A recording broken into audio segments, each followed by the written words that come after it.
Glória a Deus. Saúde, amada igreja, com a graça e com a paz do nosso Senhor Jesus Cristo. Amém. Graças a Deus. Hoje é um momento especial, um dia especial para nós, onde estamos reunidos para a Santa Ceia do Senhor. E como eu tenho dito, quando nos reunimos assim, é momento de festa e de alegria. Glória a Deus. E hoje nós tivemos a bênção da chuva que regou a terra. Foi uma chuva forte em alguns lugares, ventou forte, ao ponto que estamos aqui sem energia elétrica, talvez em todo o bairro, não sei. Mas agradecemos a Deus porque a palavra diz em tudo dai graça. Amém. E se o inimigo achou que nós não íamos fazer um culto por causa de um leve problema como esse, ele estava muito enganado. Ele está sendo derrotado nesses exatos instantes. Amém. Vamos louvar a Deus, vamos cantar a Deus, vamos ministrar a palavra, mesmo que fosse no escuro, sem luz. Glória a Deus. Estamos muito felizes Amém. e creio que Deus vai falar com cada um de nós esta Amém. noite. Amém. Eu creio, eu também quero que você creia que se você tem uma petição, um desejo, uma necessidade, apresenta a Deus hoje em oração. Amém. Deus Glória vai a Deus. responder as suas súplicas. Amém? Amém. Graças a Deus. Irmãos, eu quero ir de imediato a palavra, e mesmo que você talvez não consiga ler, não sei se está suficiente luminoso para você, eu quero abrir a palavra lá em 1 Samuel. Eu quero fazer alguma leitura aqui de alguns primeiros versículos, que eu quero tomar como base para a nossa mensagem desta noite. O tema que eu quero tratar aqui é Icabod, que é o texto hebraico. 1 Samuel, capítulo 4. Graças a Deus. Glória a Deus, aleluia. 1 Samuel, capítulo 4, eu vou ler a partir do versículo 12 até o versículo 22. Os irmãos me desculpem, mas eu vou continuar aqui, porque eu estou conseguindo gravar mesmo sem luz. Estamos com a bateria aqui. Amém? Amém. Graças a Deus. Diz assim a palavra do Senhor. 1 Samuel, capítulo 4, verso 12 e 22. É uma leitura relativamente longa que vamos fazer aqui, mas é necessário. Diz assim a palavra do Senhor. Então, correu da batalha um homem de Benjamim e chegou no mesmo dia a Siló. E trazia as vestes rotas e terra sobre a cabeça. E chegando ele, eis que Eli estava sentado numa cadeira, olhando para o caminho, porquanto o seu coração estava tremendo pela arca de Deus. Entrando, pois, aquele homem a anunciar isso na cidade, toda a cidade gritou. E Eli, ouvindo os gritos, disse: que alvoroço é esse? Então, chegou aquele homem apressadamente e veio e o anunciou a Eli. E era Eli da idade de 98 anos. E estavam seus olhos tão escurecidos que já não podia ver. E disse aquele homem a Eli: eu sou o que venho da batalha, porque eu fugi hoje da batalha. E disse ele: que coisa sucedeu, filho meu? Então respondeu que trazia as notícias e disse: Israel fugiu de diante dos filisteus.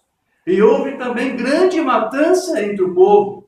E além disso, também teus 2 filhos, Ofni e Finéias, morreram. E a arca de Deus foi tomada. Amém. E sucedeu que, fazendo ele menção da arca de Deus, Eli caiu da cadeira para trás, ao lado da porta, e quebrou-se-lhe o pescoço e morreu. Porquanto o homem era velho e pesado, e tinha ele julgado Israel 40 anos. E estando sua nora, a mulher de Finéias, grávida e próxima ao parto, e ouvindo estas notícias, de que a arca de Deus era tomada, e de que seu sogro e seu marido morreram, encurvou-se e deu à luz, porquanto as dores lhe sobrevieram. E ao tempo em que ia morrendo, disseram as mulheres que estavam com ela: não temas, pois deste à luz um filho. Ela, porém, não respondeu, nem fez caso disso. E chamou ao menino Icabode, dizendo: de Israel se foi a glória, porque a arca de Deus foi tomada, e por causa de seu sogro e de seu marido. e disse: de Israel a glória é levada presa, pois é tomada a arca de Deus. Amém. Vamos falar do nosso Pai. Glória a Deus. Amado Pai Celestial, Deus amoroso, mais uma vez, Senhor, te damos graças por esse momento que o Senhor nos permite nos reunir para ouvir a Tua palavra, para leitura de louvor a Ti, Graças agradecimento a por Deus. tudo que tens feito conosco, Senhor. Amém. Agora pedimos no nome de Jesus Cristo para Amém. que Tu abra o nosso entendimento para a Amém. palavra desta noite, para que Tu venhas falar conosco, dar-nos entendimento e também que essa palavra venha trazer temor aos nossos corações, Amém. para que nós possamos entender o que aconteceu aqui com esse relato que acabamos de ler, Senhor. Sim. Que entendemos que é uma lição, é uma história, é uma lição para nós, para a Tua igreja, para este dia, Sim. Senhor. Ajude-nos, Senhor. É o que nós te pedimos, no nome do teu Filho amado Jesus Cristo. Amém. Amém. Graças a Deus. Amém. Sublime Santo Senhor,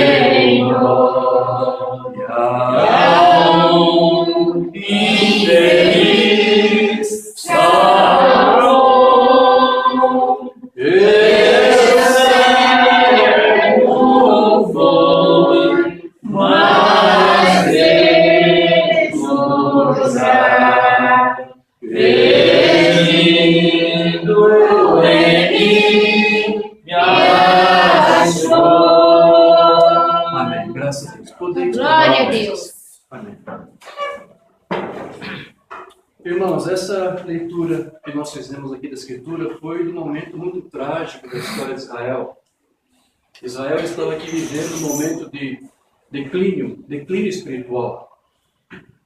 E aqui, no texto que nós lemos, essa mulher que deu à luz a este filho, então logo deu à luz este filho, ela faleceu, mas antes de falecer, ela deu o nome do seu filho de Icabode. E essa palavra Icabode no hebraico quer dizer a glória se foi de Israel. Ou também é traduzida como se fosse uma pergunta: onde está a glória? Ou ainda também significa não há mais glória. E isso porque essa mulher soube da notícia, de várias notícias ao mesmo tempo, de que ela havia perdido o seu esposo, o seu marido, havia perdido o seu sogro, o seu cunhado, de que também Israel havia perdido a batalha contra os filisteus, onde 34.000 israelitas, judeus, morreram. E também recebeu a notícia, a informação de que a arca do Senhor, que representava ali a presença de Deus, foi tomada por aquele exército inimigo. Então, depois de todas as notícias, ela disse: então, a glória de Deus se foi de nós. Estamos por conta própria, estamos sozinhos. E a palavra glória, na verdade, a Bíblia é usada para se referir à presença de Deus. Deus, para mostrar para Israel que estava entre eles, que a sua presença estava ali, guardando, livrando todo o mal, todos os exércitos inimigos. Ele manifestou através de um profeta, de um mensageiro, que foi Moisés, através de sinais, para mostrar que ele estava com o seu povo, dando livramentos, mas ele também se manifestava através da coluna de fogo, e a coluna de fogo representava a presença de Deus ali. Agora, nesses dias aqui, Israel estava passando por esse depauperamento espiritual, ou seja, eles não estavam mais tendo a presença de Deus. Então, para nós entendermos por que tudo isso aconteceu, nós precisamos voltar ali um pouquinho atrás, antes desse relato que nós lemos agora, para chegarmos à raiz do problema, do porquê que Israel havia perdido a glória de Deus, a ponto de passar por tudo isso, de perder aquela batalha, da arca da aliança ser tomada, do sacerdote e o juiz naquele dia morrer, aqueles dois sacerdotes morreram, enfim. E quando você vai um pouquinho mais para trás, você vai ler alguns relatos que você vai entender, mas é claro que você não deve ter dificuldade de entender que qualquer coisa que faz alguém, ou no caso aqui uma nação toda, perder a glória de Deus, a presença de Deus, é por causa do pecado. É a única coisa que pode afastar um filho, uma filha de Deus, da sua glória, da sua presença. E você deve lembrar que o Brandon nos instruiu, nos disse que pecado é a mesma coisa que incredulidade.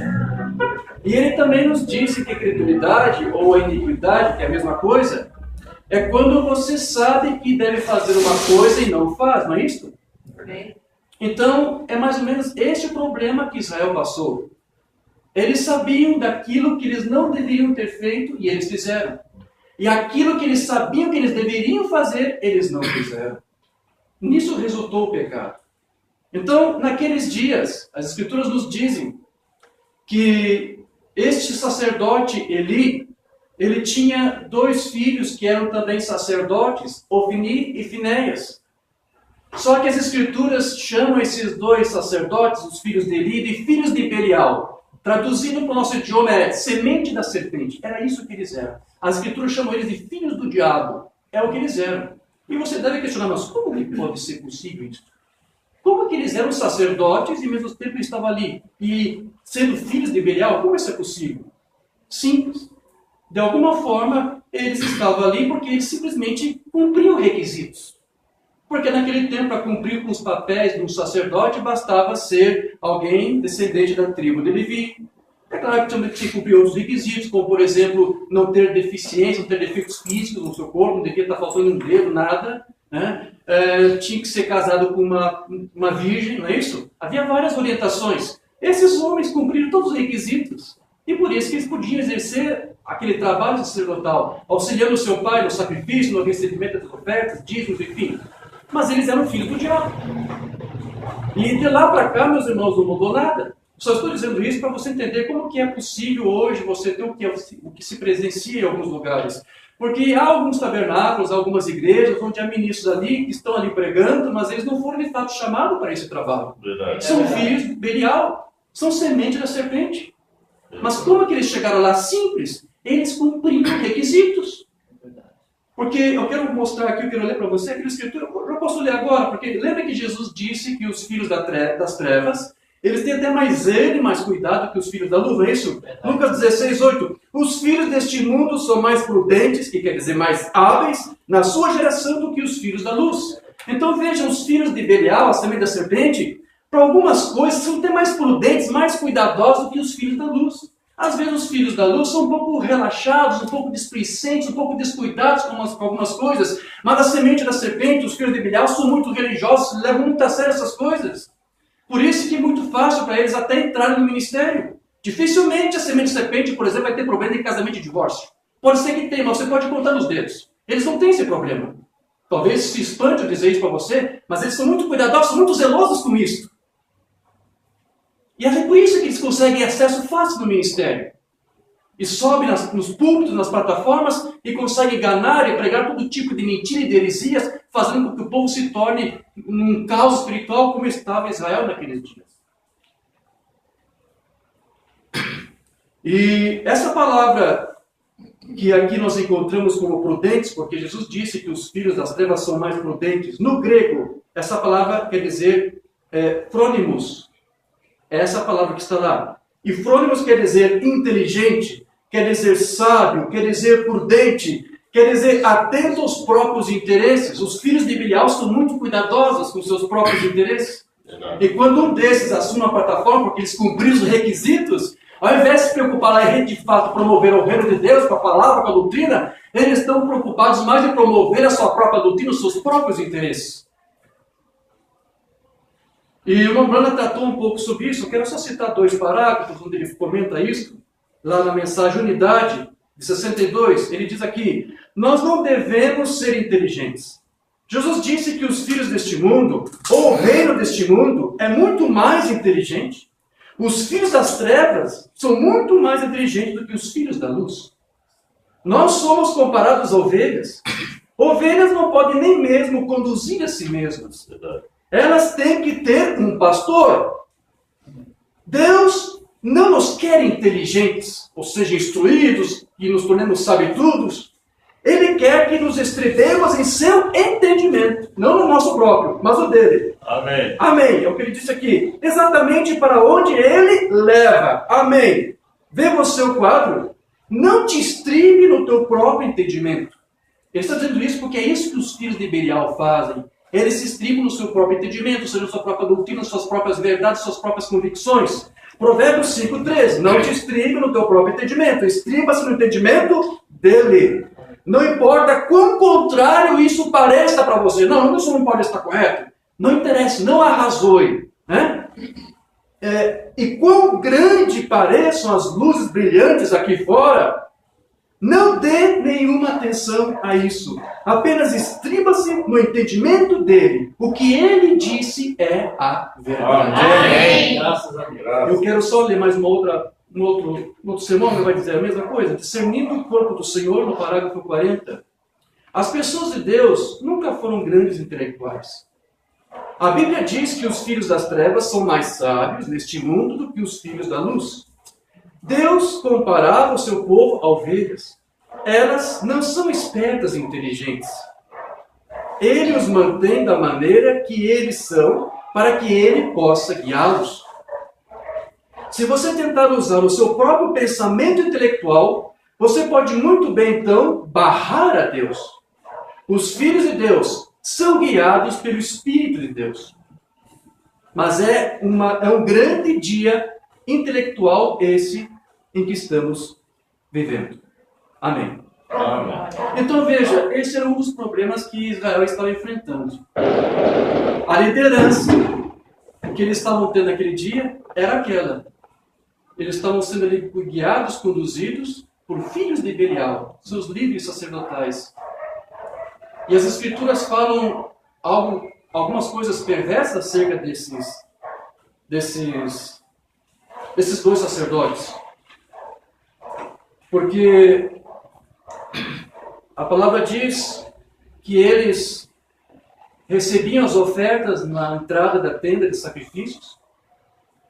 E esses homens seduziam as mulheres que vinham até ali para trazer as ofertas e mantinham relações sexuais com elas, mesmo eles sendo casados.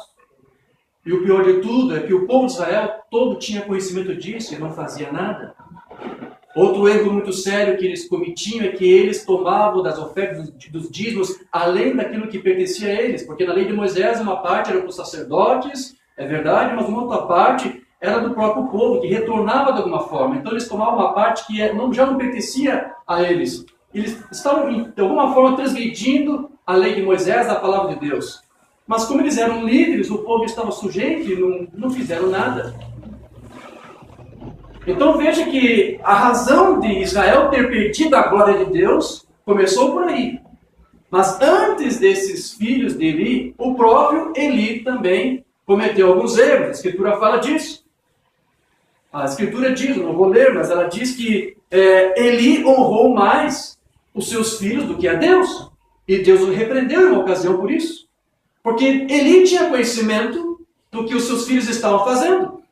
E ele não tinha um braço firme para repreendê-los.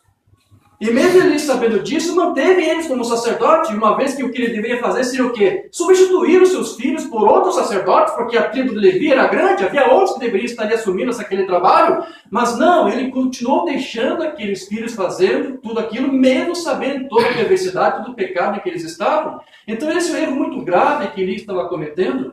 Ele não tinha um braço, um pulso firme para repreender e para corrigir os seus filhos.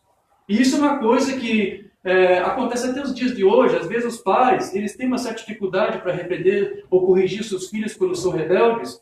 Uma mãe, não faz muito tempo, me escreveu e disse: irmão Jorge, por favor, ore por mim, minha filha é rebelde. Ela é crente da mensagem, mas eu acho que a menina não era. Ela disse: não sei o que fazer.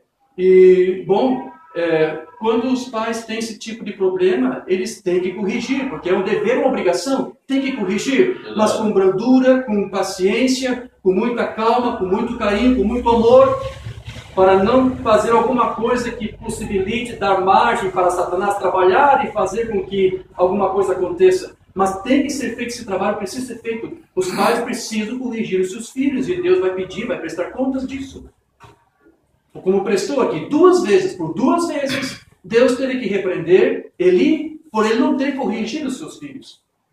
E mesmo quando um filho se torna desobediente por sua rebeldia, se após a demonstração do pai ele se mantém assim, não resta outra coisa a não ser então orar. E é isso que os pais devem fazer. Mas Eli não estava fazendo nem isto. Houve um outro erro também que Eli cometeu, porque a Bíblia registra isso, que foi naquela ocasião em que Ana estava orando no santuário, pedindo a Deus para que lhe desse um filho, porque ela era estéril. E Eli viu essa mulher Ana orando, balbuciando algumas letras, algumas palavras, Ele não estava entendendo e repreendeu-a por isso, e chamou ela de filho de Bilial, chamou ela de semente de serpente. Ou seja, este homem não tinha nenhum discernimento. Ele permitiu que os seus filhos que estavam em pecado continuassem fazendo as ofertas, os trabalhos como sacerdotes, e repreendeu uma pessoa que era santa e que era correta, e porque Deus respondeu a oração daquela mulher, ela deu à luz um filho chamado Samuel, ela encomendou, entregou ao Senhor, aos cuidados do Senhor, e Samuel foi criado junto aos sacerdotes para servir ao Senhor, e Samuel foi um profeta, um grande profeta. Amém. Então veja que Eli cometeu vários erros. Agora veja que tudo começou então por onde? Pela liderança. Percebeu isso? Verdade. Começou pelos seus sacerdotes, pelos seus líderes. Será que você deve se recordar da outra vez que eu estive aqui, onde eu tratei de um assunto chamado fogo estranho? Que quando Israel apresenta algo estranho para Deus, e eu disse para você naquela ocasião que quando isso acontece, é porque a liderança quem primeiro faz isso. Este é um quadro que não pode ser mudado, irmão. Sempre foi assim e sempre vai ser. Sempre quando alguma coisa está com algum problema, sempre quando chega um ponto em que um povo, uma vida, alguém se afasta da sua presença de Deus, ou a glória de Deus se afasta desse povo. E isso primeiro começou com a liderança, com os sacerdotes, com os ministros, porque foi assim que aconteceu com Israel. Então, este Samuel, que foi educado ali entre os sacerdotes, foi crescendo, e Deus começou a falar, dando-lhe visões, mesmo sendo um dia, uma época em que as visões eram muito raras, muito escassas, porque havia poucos homens ali, realmente tementes a Deus, consagrados a Ele, mas através de Samuel, Deus falava. E a palavra diz que tudo aquilo que Deus falava através de Samuel acontecia e se cumpria. Amém. E Deus fez isso de uma maneira para que todo Israel tivesse consciência de que realmente Samuel era um profeta genuíno de Deus. Graças. E que Deus estava com aquele profeta. E era um jovem, era um rapaz jovem. Eu não sei, a Bíblia não cita nenhuma profecia, mas ela simplesmente dizia que quando Deus falava através da boca de Samuel, nenhuma palavra caía por terra, ou seja, tudo se cumpria exatamente nos mínimos detalhes. Talvez Samuel dizia, vai chover em tal lugar e vai acontecer isso, e isso acontecia. E então a sua fama era grande, Israel. Então, queridos, um dia, Deus resolveu testar este povo, preste muita atenção nisso. A Escritura diz que uma palavra de Deus foi dada a Samuel, e Samuel deu essa palavra para Israel. Não disse exatamente qual é a palavra, mas simplesmente é dito na Escritura que Israel foi à batalha contra os filisteus. Então eu creio que a palavra de Deus que foi dada era de que Israel deveria guerrilhar contra os filisteus. Né? Assim diz o Senhor, os filisteus estão acampados no lugar, vão lá e lutem contra eles. Bom, foi Samuel que disse? Nosso profeta? Oh, que maravilha! Então Deus vai nos dar vitória. Sim, se Deus está falando por ele. Então imediatamente Israel armou-se e foram para a batalha. E estava certa, a palavra do profeta estava correta. Os filisteus estavam usando o local onde ele disse que eles estariam. Então eles pensavam, bom, tudo está se cumprindo até aqui, então Deus está conosco. E eles batalharam. Eu quero ler isso para vocês. Está lá em 1 Samuel 4... verso 2, olha que é isso? Não sei se eu não tenho correto, eu vou ler aqui. E os filisteus se dispuseram em ordem de batalha, para sair contra Israel.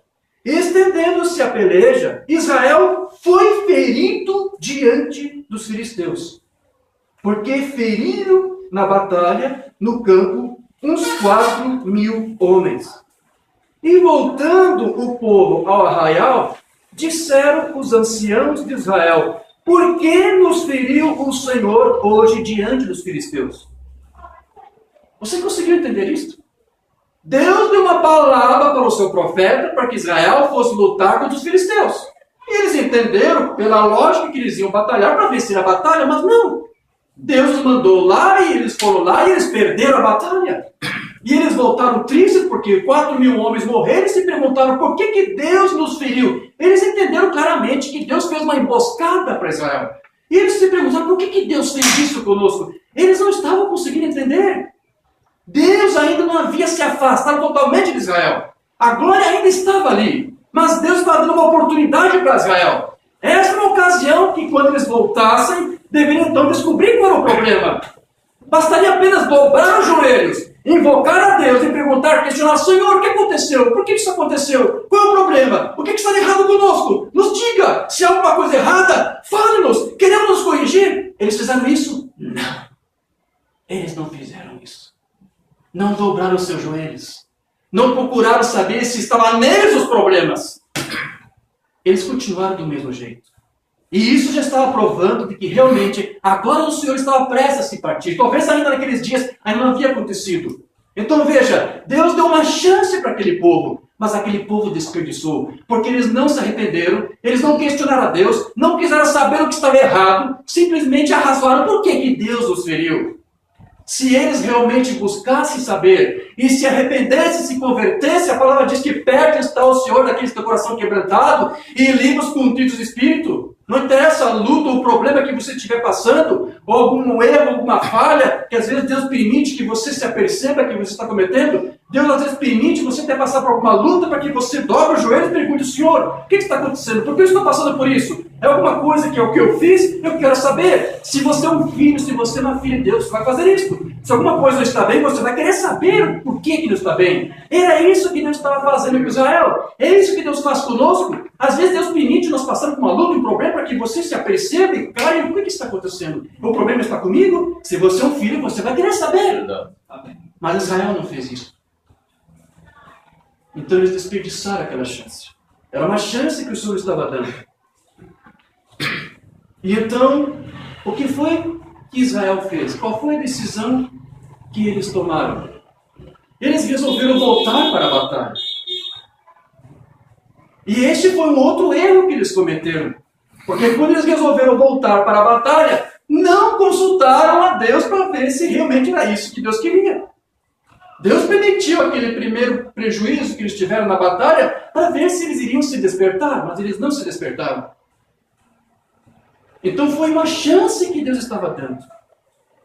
E às vezes, quando passamos por algum problema, por alguma luta, antes de definitivamente Deus se ausentar de nós e retirar nossa sua presença, Ele permite que nós passemos por alguma coisa, talvez para nos despertar. E se nós não fazemos isso, nós consultamos a Deus e continuamos nossos caminhos, continuamos com nossos arrazoamentos, com as nossas próprias convicções, não há outro espaço a não ser derrota. E foi isso que aconteceu com Israel. A decisão que eles tomaram foi de voltar para a batalha, como eu disse. E eles então tomaram a Arca da Aliança, porque naquele dia a Arca da Aliança representava a presença de Deus ali.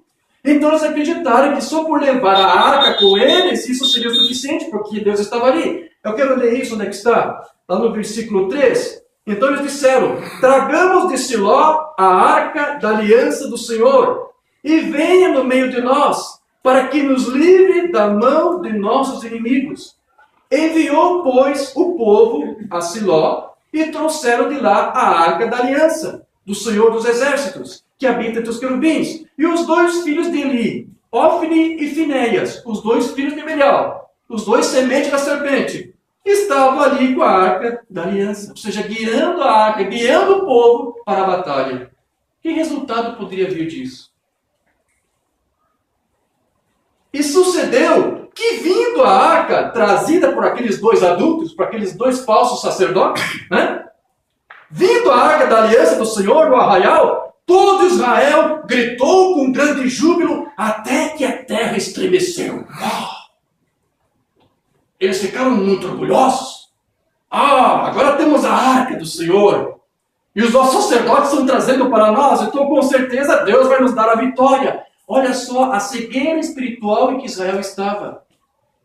Eles estavam pensando que porque eles tinham a Arca de Deus, Deus estava ali com eles. Eles tinham de fato a arca que simbolizava a presença, mas Deus já não estava mais ali. E veja que mesmo assim eles ficaram entusiasmados e gritaram de júbilo, e a Escritura diz que eles gritaram tanto que até a terra estremeceu. Eu quero dizer para vocês, queridos, eu não queria dizer isso, mas eu tenho que dizer. Às vezes, como coisa que o profeta queria evitar dizer, mas acabava falando, ele falava isso: olha, às vezes eu sei que machuca as irmãs quando digo para se vestir de uma maneira, não cortar seu cabelo, não passar cosméticos. Eu não quero dizer isso, mas acabo dizendo. Eu não queria ofender ninguém de propósito, porque não era a intenção. Então, eu não queria dizer isso, não quero ofender, mas a gente não pode segurar isso. Mas às vezes eu vejo vídeos que são compartilhados em algumas redes sociais, de alguns grupos, onde eles mostram ali um júbilo do povo, cantando e se estremecendo, porque eles dizem que a presença de Deus está ali com eles, mas basta você ouvir qual é a mensagem que eles pregam. Verdade. Basta você prestar atenção qual é o tipo de doutrina que eles alimentam, que eles cultivam, que eles ensinam, que eles investem, para você entender que por mais que eles estejam gritando, Por mais que eles berram até as paredes estremecerem, a glória de Deus não está ali, mas eles estão cegos para perceber isso. E muitas pessoas fazem barulho achando que isso é o suficiente. Tem pessoas que põem ali CD gospel, evangélico, com caixa de som bem alto, todo volume, para espantar, estremecer as paredes e teto, para dizer eu sou poderoso, eu sou contra Satanás, porque Deus está comigo. Mas é só o que eles têm. Você nunca vai conseguir vencer Satanás com barulhos, com ruídos, com som alto. A única coisa que vai te dar vitória contra Satanás é os joelhos dobrados, o coração contrito, arrependido, desejoso de se arrepender dos seus pecados. É isso que te dá vitória. Amém. Não é você fazer grande barulho, não é você fazer grande júbilo, ao ponto de estremecer as paredes. Então veja, Israel estava conduzindo uma arca achando que Deus estava ali, mas eles não sabiam que eles estavam por conta própria. E alguns tabernáculos têm até fotos de coluna de fogo na parede, mas não sabem que a coluna de fogo mesmo saiu dali faz muito tempo. Estão por conta própria. Por culpa de quem? Da sua liderança que prevaricaram, que adulteraram a palavra, senão física e espiritualmente. Tudo se repete, queridos. Então a Escritura diz que eles estavam jubilosos, contentes, crendo realmente que Deus estava ali, mas eles não sequer consultaram a Deus. E nem sequer quiseram saber por que eles tiveram aquela primeira derrota. Eu vou repetir, quando você percebe que alguma coisa está bem, meu irmão, dobra o joelho e procure descobrir. Talvez Deus está querendo falar com você com aquilo. Porque foi assim que Deus quis tratar. Talvez Deus quis dar uma última chance para Israel. Mas eles desperdiçaram a chance. Então depois diz, continuando aqui a leitura, e os filisteus, ouvindo a voz de júbilo de Israel, eles ouviram aquele grito, aquele berro, né? Disseram, que voz de grande júbilo é esta no arraial dos hebreus? Então souberam que a arca do Senhor era vinda ao arraial. Por isso os filisteus se atemorizaram, porque diziam, Deus veio ao arraial. E diziam mais, ai de nós, tal nunca jamais sucedeu antes. Ai de nós, quem nos livrará da mão desses grandiosos deuses? Esses são os deuses que feriram os egípcios? Claro, veja, Israel tinha lembrança de que Deus lhes concedeu várias vitórias contra os seus inimigos e bênçãos, mas quando Israel estava em obediência a Deus. Mas agora o quadro ali era diferente, eles estavam em desobediência, estavam em cegueira espiritual, eles perderam a glória de Deus, eles não tinham um coração contrito, arrependido. Então isso não estava para se repetir outra vez, porque eles estavam nas mesmas condições que antes. E às vezes algumas pessoas podem pensar, Deus me abençoou em tal lugar, em tal tempo, em tal maneira, e se em algum momento ele começar a se desviar dos caminhos, ele não pode pensar que Deus vai comprometer a sua palavra e vai abençoá-lo só porque ele abençoa em outras ocasiões. Se há um momento em que ele reconhece que há um desvio, que ele se afastou do caminho de Deus, e ele reconhece, como eu disse, ele tem que buscar de voltar a este caminho e arrepender-se. Então veja, esses filisteus aqui estavam preocupados, então esse Deus vai vir contra nós, mas eles não precisavam se preocupar, porque Deus não estava mais com Israel. Aí então depois diz, feriram os egípcios com todas as pragas junto ao deserto, esforçai-vos, ó, e sede homens, ó filisteus, para que porventura não venhais a servir aos hebreus, como eles serviram a vós, sede pois homens e pelejai. Então pelejaram os filisteus, Israel foi ferido, fugindo cada um para a sua tenda. E foi tão grande o estrago, que caíram de Israel 30.000 homens. Aqueles 4.000 e agora mais 30.000. 30.000 homens de pé. E foi tomada a arca de Deus. E os 2 filhos de Eli, os 2 adultos, os 2 filhos de Belial, Ofni e Finéias, morreram.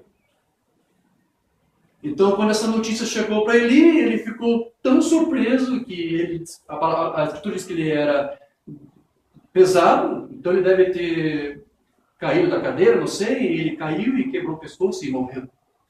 Porque Deus disse a Eli que Deus iria julgar a sua casa.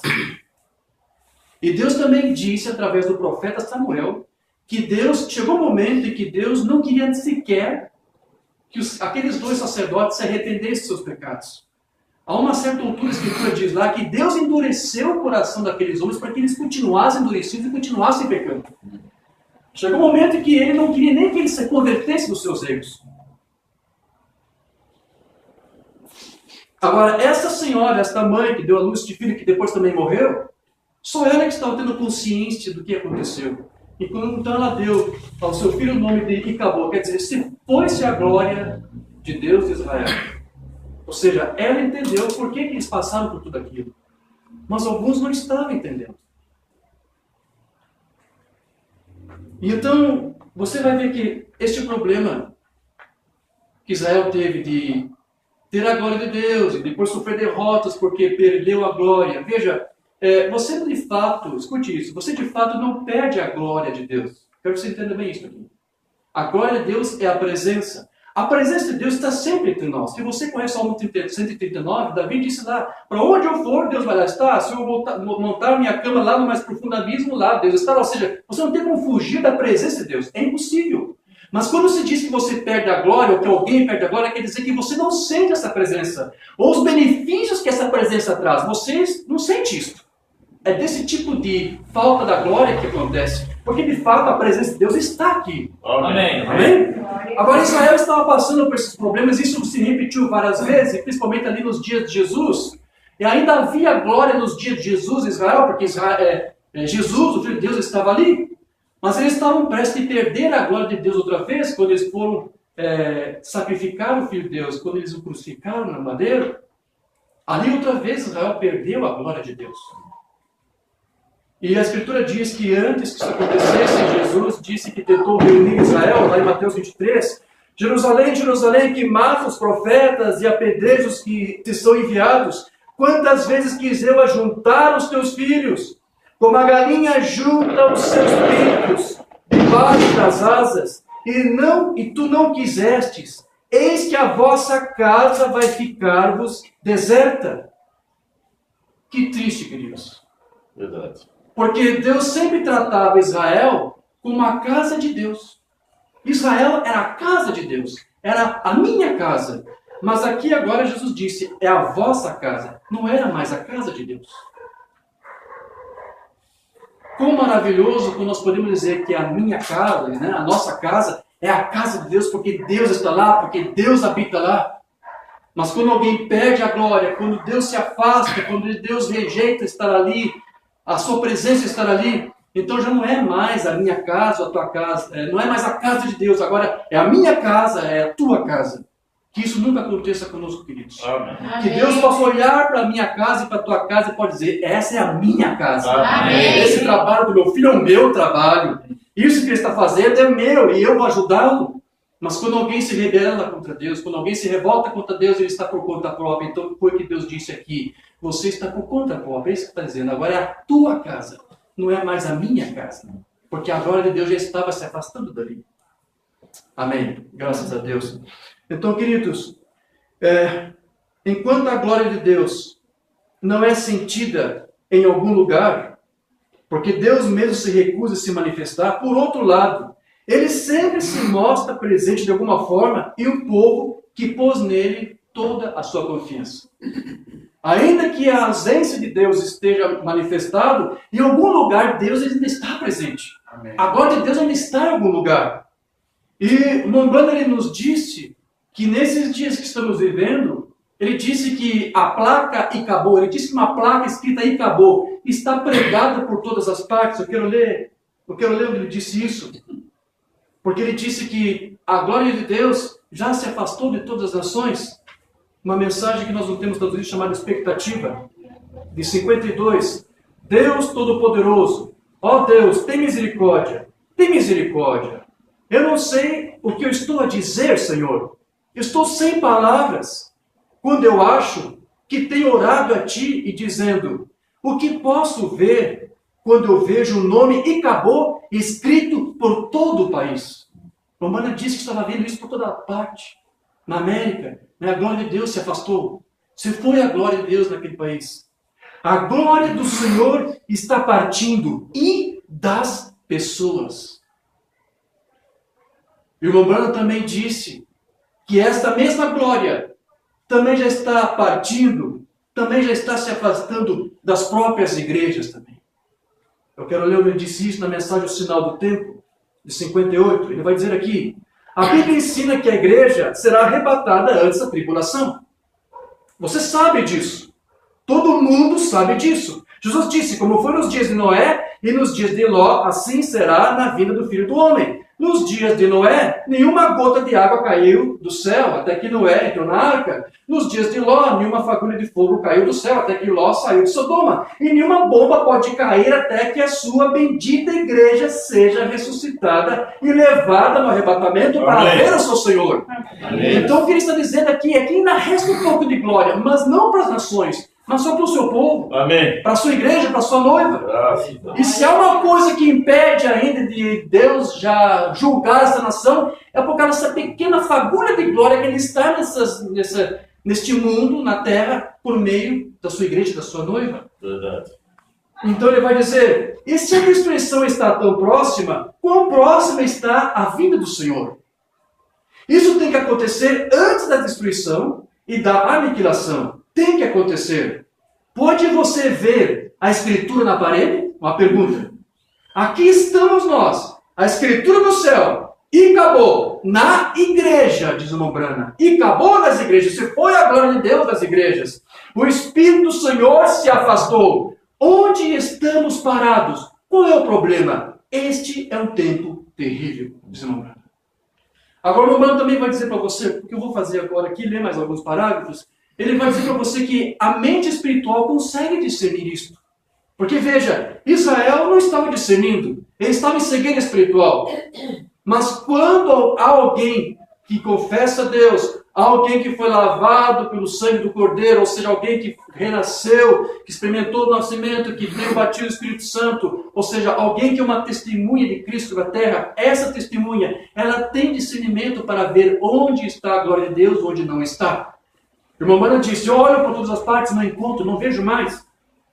Na mensagem 3 classes crente, o irmão Mano vai dizer, e havia uma escrita na parede, de línguas desconhecidas, no início do reino dos gentios, que ninguém podia ler a não ser aquele profeta. E há uma escrita na parede hoje, é isso mesmo, e acabou, que a glória de Deus se afastou das coisas deles.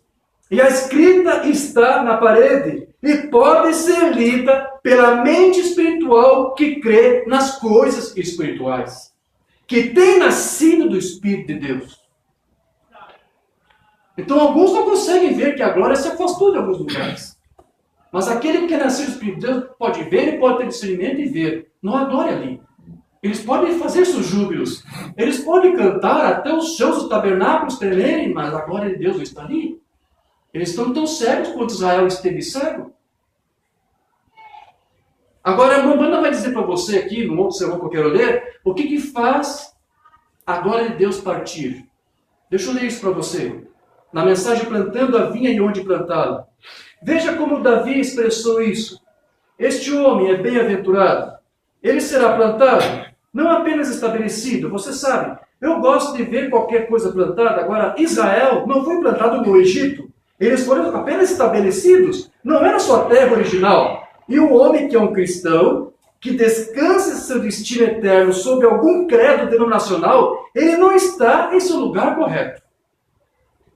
Ele nasceu para ser livre e para ser um filho de Deus, para adorar a Deus, mas ele está sob um credo. Ele não pode produzir seus frutos. No entanto, algo dentro dele está ansioso para fazê-lo. Ele será como uma árvore plantada junto a ribeiros de água, ribeiros, plural, água, singular, muitos rios entrando em um canal. Em outras palavras, ele será como um homem nas Escrituras que crê em toda a palavra de Deus, onde o poder e os 9 dons espirituais podem fluir através de um Deus do seu interior. As pessoas não creem em gritar, a coisa é que eles não têm alegria espiritual, de modo que a alegria das águas da vida possa fluir em seu interior. Este é todo o problema com o tabernáculo Branham, porque a incredulidade e os cuidados do mundo têm subjugado as pessoas, a ponto de elas não poderem produzir crescimento espiritual. Este é o problema com a nossa nação. Este é o problema com as nossas igrejas. E eu vou dizer que este é o problema com os nossos tabernáculos. Verdade. Eles não têm regozijo e alegria do Senhor se foi, como foi escrito uma vez nas Escrituras, a palavra hebraica, ikabod, que significa a presença do Senhor se foi. Isso está sobre as nossas igrejas, porque saímos fora da fundação original e nos colocamos em credos e denominações e permitimos as coisas do mundo sugarem nossa experiência com Deus. Que triste. Então veja como o Umbanda aqui listou para você algumas coisas que permitem a glória de Deus se afastar de uma congregação, ou de uma pessoa, do indivíduo. Aqui ele disse, uma das coisas, ele disse, afastar-se da fundação original. O apóstolo Paulo disse, ninguém deve pôr nenhum outro fundamento, além daquele que já está posto, qual é? O Senhor Jesus Cristo, que é a sua palavra, a sua revelação. Qualquer outra coisa contrária colocada neste lugar, ou uma substituição dessa palavra, isso vai permitir com que a glória de Deus seja afastada. E qualquer lugar, qualquer congregação, qualquer igreja, onde se prega qualquer outra doutrina, qualquer mensagem que seja contrária a essa doutrina apostólica que nós meditamos e refletimos e almejamos e defendemos, que o Umbanda trouxe para nós, qualquer coisa que for contrária a isto, isso não vai fazer outra coisa a não ser fazer com que Deus se afaste dali. Verdade. Que Deus, a mão de fogo, vai para um outro lugar onde ele possa encontrar uma pessoa, ou um grupo, ou um povo que possa se reunir e que não comprometa a sua palavra por coisa alguma. Amém. Graças a Deus.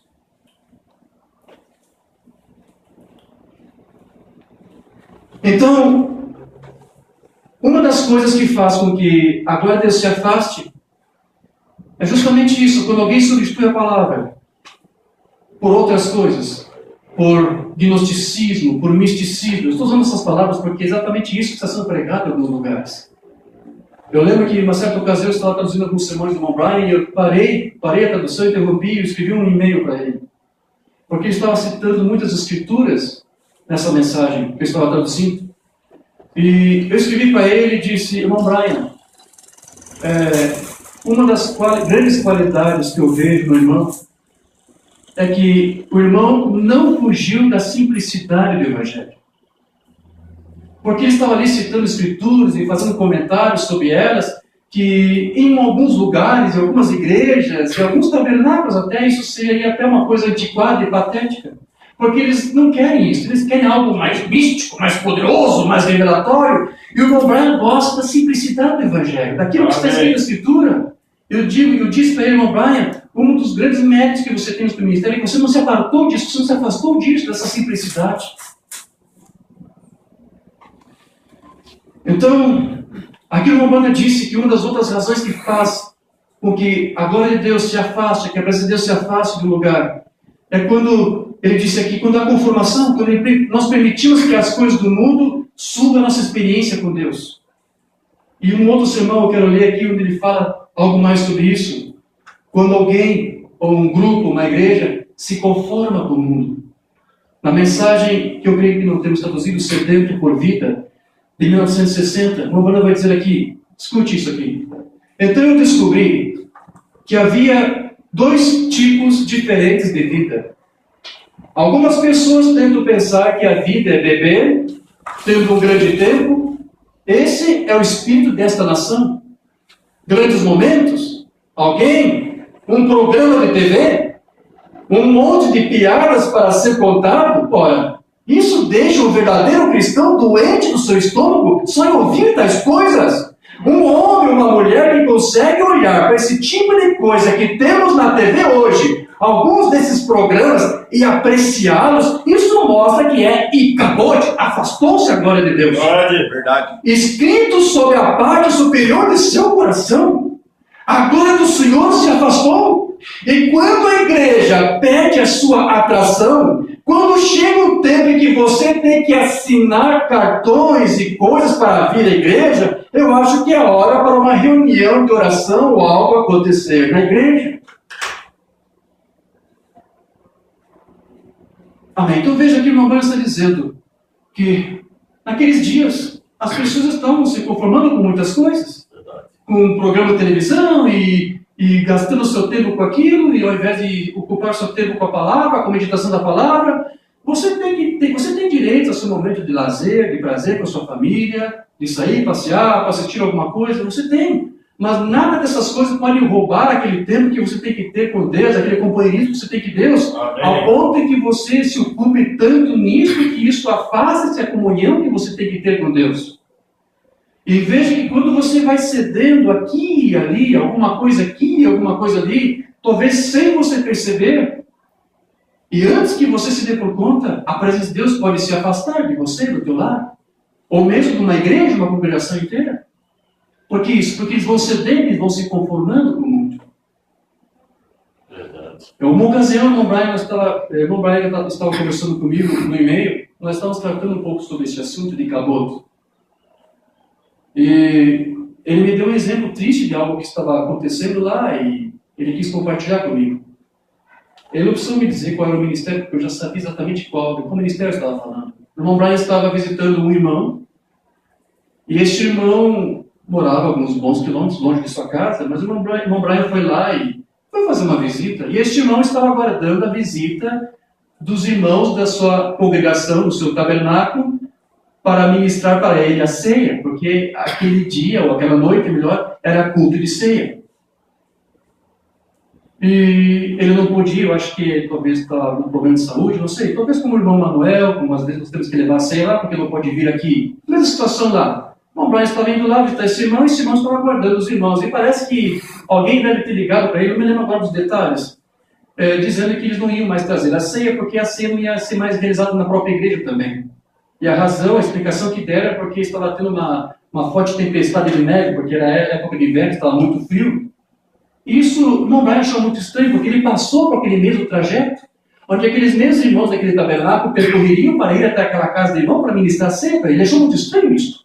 Por que é tão difícil para eles vir aqui ou para ministrar a ceia? Eu vim de mais longe, eu pude fazer isso. Por quê? E quando o irmão Brian voltou para sua casa, ele passou pelo mesmo local que ele tinha passado, também pela mesma congregação. E andando mais um pouco no seu carro, ele viu a casa do presbítero, do ministro lá no tabernáculo. Ele passou em frente, havia vários carros estacionados em frente à sua casa, e uma janela da sala estava bem ampla, e dava para ver do lado de fora. E do lado de fora, quando o Brian passou, ele viu um telão grande de televisão, algo como assim. E vários irmãos estavam todos ali reunidos. Eles saíram de suas casas, não para ir para o tabernáculo, mas para a casa daquele irmão. Eu não sei, estava tendo um campeonato de futebol, talvez um final de campeonato, um jogo, estava passando na televisão. Então eles cancelaram a ceia do tabernáculo para poder se reunir com aquele irmão e assistir aquele campeonato na televisão. Quando o irmão Brian passou por ali, uma voz passou no seu ouvido e disse: "E acabou. Minha glória se foi deste lugar." Obviamente que eles ainda devem estar continuando lá com suas reuniões, com seus cultos de ceia, eles querem ter vontade de fazer, não é isso? Verdade. Mas eles não sabem que eles estão por conta própria. Ai, irmão Josh, que coisa triste. Isso é um tabernáculo da mensagem? Sim. Ah, mas deve ser um tabernáculo unicista? Assim? Não. Acredite, é um tabernáculo da doutrina, que prega a doutrina.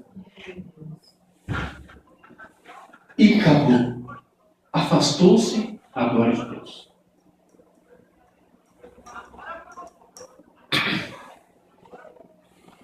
Então veja, queridos, como eu disse antes, sempre quando algo assim acontece, é porque, em primeiro lugar, a liderança já está comprometida com alguma coisa. Talvez quando viemos aqui e chegamos sem luz, talvez Deus estava até testando nós, não é verdade? Oh, não temos luz, o que vamos fazer? Ah, vamos embora, não temos luz, não vamos mais ministrar a ceia. Se nós fizéssemos isso hoje mesmo, a glória do Senhor ia embora deste lugar. Acredite, Deus nos testou, Deus nos provou, mas aqui estamos. Mesmo que não tivesse ventilador aqui para nos ventilar, nós continuaríamos e ministraríamos a ceia mesmo assim. Glória a Deus. Então, se passamos nesse teste, Senhor, ajude-nos. Se há outros, ajude-nos, queremos passar. Amém. Glória a Deus. Deixa eu ler só mais alguns parágrafos, irmãos, porque o irmão Branco também vai dizer para você que uma das coisas que permite a glória de Deus se afastar é quando uma igreja se enriquece. E até no sermão do irmão Oliveira, que eu traduzi, ele disse, algum sermão, não sei qual que foi, ele disse: quando uma igreja se enriquece, o evangelho de Deus se afasta dali. Verdade. Mas o Romana disse isso lá no livro dos Selos. Ele vai dizer aqui: pois bem, se a igreja torna-se cheia de riqueza, sabemos apenas uma coisa: Icabod. Foi escrito sobre os seus portais. Não se pode negar isso, pois é a palavra. Por falar a respeito da riqueza na igreja, ora, nunca houve tamanha demonstração de riqueza. Os belos santuários se multiplicaram em número como nunca antes. Os vários grupos disputam entre si para ver quem pode construir o maior e o mais atraente. Agora, não esqueça que esta é a última era. Sabemos que esta é a última era, porque Israel voltou para a Palestina. E você sabe que essa era de Laodiceia, né? Que dizia: sou rica, mas ela é pobre. Para a igreja pobre, diz Mina, Deus disse: tu és rica. Mas para a igreja rica de Laodiceia, Deus disse: tu és pobre. O Romano vai dizer: se cremos que ele realmente vem, então deve haver algo errado com aqueles que estão construindo tão vastamente. Para que investir tanto em tempo se Jesus já está vindo? Então eles não creem que Jesus está vindo. Isso nos faz pensar que essas pessoas planejam permanecer aqui para sempre. Ou que faltam centenas de anos para a vida de Jesus. Você sabe que a religião hoje é reconhecida como um grande negócio? Sim. Mudou de lá para cá? Não. Então veja, queridos, a glória de Deus ainda está nessa terra porque a igreja está aqui. Amém. A presença de Deus ainda está nessa terra somente porque ainda há sal na terra, porque a noiva está aqui. Amém. Mas quando de fato a noiva for arrebatada, a glória de Deus então subirá de uma vez por todas dessa terra neste mundo. Foi como a Ana disse na mensagem: que casa me edificareis. Querido Deus, assim como estamos de pé aqui nesta plataforma no qual representas, bem aqui sobre o altar, entendemos que somos uma raça de povo que está perecendo, tanto quanto esta terra que está aflita. Olhamos para fora, por sobre as ruas, e vemos o pecado escrito em todo lugar. E que a glória de Deus está levemente se distanciando, levemente, porque a noiva ainda está aqui. E sabemos que quando a glória do Senhor se for, então a igreja partirá. Amém. Glória. Graças a Deus. Deus ainda está aqui, se manifestando com graça e misericórdia por causa do seu povo eleito e escolhido. Amém. Mas um dia ele vai ter que julgar essa terra, mas antes ele tem que recolher, tirar sua glória daqui. Mas essa glória não pode sair sem a igreja sair, porque essa glória, essa presença está na igreja, na noiva, que é a divindade em carne humana hoje, amém? Graças a Deus. Então, queridos, já estou para encerrar.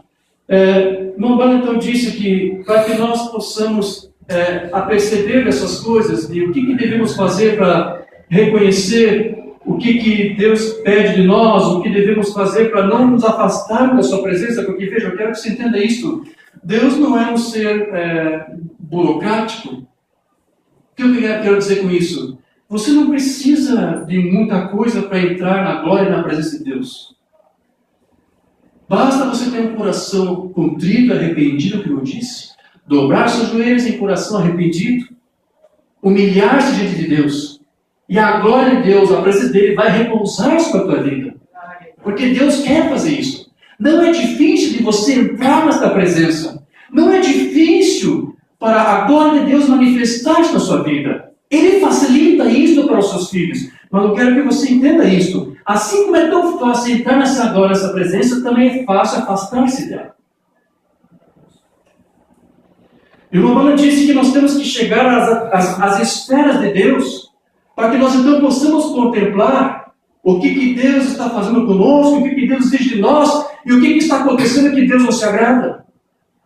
Quando você está numa comunhão íntima com Deus, há um momento em que você consegue ter esse discernimento das coisas que estão acontecendo e que você pode ver e você sabe, você diz: Deus não está nisso, Deus não se agrada nisso. Verdade. Mas você tem que ter esta comunhão, que eu estou dizendo, porque Israel não estava tendo discernimento porque eles se afastaram de Deus, porque não tinha uma liderança para guiar e conduzir nisso.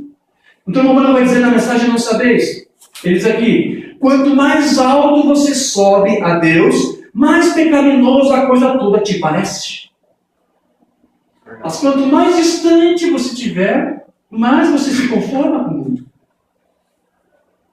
E então, às vezes, em oração, você pode imaginar, quando o Espírito Santo leva você até uma esfera, então a coisa toda parece um caos. Quando Deus dá o discernimento, você consegue ver a perversidade em que o mundo está. Verdade. É isso que ele está dizendo. Então, quando você volta novamente, você se parece como você é para as pessoas. Você é um canalha, que você não é nada além de um velho sarcástico. Você é um tolo, ou seja, quando você vê as coisas erradas, aquilo que está errado, você repreende aquilo, você não aceita aquilo. E as pessoas que te veem, você recusando para participar delas com essas coisas, elas vão ver você como antiquado, como um quadrado. É isso que o Romano está dizendo. Você é um tolo porque você está como um velho rabugento, sempre repreendendo o povo. Mas se você alguma vez subir nas esferas, uma única vez, onde você possa estar na presença de Deus, não através de emoção, como Israel estava lá, só na emoção, gritando, berrando, Deus está conosco. Não.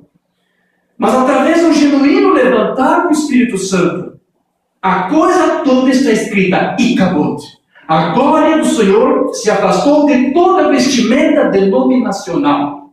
Não interessa quão bonito ser o tabernáculo, a igreja. Não interessa quão bonito ser a retórica. Comentamos isso hoje, né? Do ministro pregador. Se ele está pregando a palavra e você tem esse discernimento, você já sabe. E acabou. Isso mesmo. Nenhum deles aí está bem. Então, uma notícia que a glória de Deus, a presença de Deus está hoje em sua igreja. E se essa glória, essa presença de Deus está na sua igreja, ela vai ter que atuar de tal maneira que as pessoas de fora vão ter que perceber que a presença e a glória de Deus está em você. Mas não somente isso. Essa glória, se ela de fato está na igreja, no tabernáculo, ou no povo, ou no indivíduo, quem quer que seja, eles não somente vão perceber que você tem algo especial, mas eles vão ter que desejar também ter isso que você tem. Amém. E é isso que o Romano falou numa mensagem que eu quero ler. A mensagem a ele eu vi. Bem, é aí onde a igreja precisa estar esta noite. Ela precisa estar em um lugar em que Deus irá chamar você para algum lugar e jogar a glória dele sobre você, espalhar o seu poder sobre você, adotar você e posicionar você, glória, desmembrana, no corpo de você. Quando você falar, algo acontece. Não estava preocupado com a chuva, mas ele disse também que ia passar. Também queria, mas mesmo assim eu orei e disse: Senhor, ajuda-nos a parar a chuva para podermos vir. A chuva parou. Nós oramos aqui antes, não oramos? Para que Deus restabelecesse a luz, se fosse sua vontade, por amor dos irmãos que nos acompanham na internet. Aqui está. Quando você ora, a glória está aqui, Deus responde. Glória a Deus.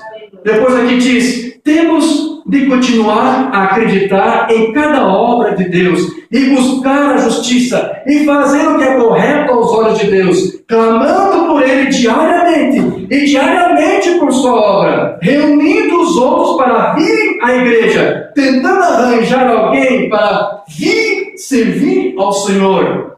Todas as pessoas com quem você trabalha, o leiteiro, o carteiro, o sorveteiro, seja fora de Jesus, convide ele para vir à igreja, para vir no tabernáculo. Se você tem a presença de Deus aí, se você tem a glória de Deus aí, você vai fazer isso. É isso que o Romano está dizendo. Né? Fale disso com palavras oportunas, docemente. Não salte sobre eles, seja não tente forçá-los, né? Mas apenas fale com doçura, que eles dirão: diga, essa senhora é uma verdadeira dama, né? Você, minha irmã, né, que prega o evangelho para alguém, e ela vai admirar você e vai dizer: olha, essa senhora é uma dama, ela falou comigo sobre o senhor, aquele homem, eu nunca vi um homem assim, ele é o homem mais gentil que eu já conheci, sabe? Eu gostaria de ter a sua religião. É isso que tem que acontecer. Se a glória de Deus está sobre a tua vida, meu irmão, minha irmã, se a glória de Deus está sobre este lugar, Deus vai operar e vai atuar através de você. Ele vai fazer dos teus lábios os lábios dele, as tuas mãos as mãos dele, os teus pés os pés dele. Ele vai colocar na tua mente, no teu coração, a palavra dele, para que a glória dele seja refletida através de você, seja não somente no teu lar, na tua casa, mas no teu trabalho, aonde quer que você for. E as pessoas terão que identificar que há isto, há algo diferente em você. E você vai compartilhar disso, e ele, no Romano aqui diz: você tem essa glória, você tem essa presença, e você vai falar de Jesus, você vai convidar para vir à igreja, as pessoas vão olhar para você e vão ter desejo de ser como você é. Mas veja, Mambana diz, eu vou ler essa palavra aqui, eu já estarei encerrando. Ele disse que nós temos que ter esse desejo de sempre estarmos na presença de Deus e de estarmos sempre vigilantes e atentos para saber se há alguma coisa que fazemos, se há alguma escolha que fizemos que não é da sua vontade, que não é do seu agrado. Se há alguma coisa que fizemos que não é do agrado de Deus, que temos que reconhecer, temos que buscar a Deus em oração e nos corrigir.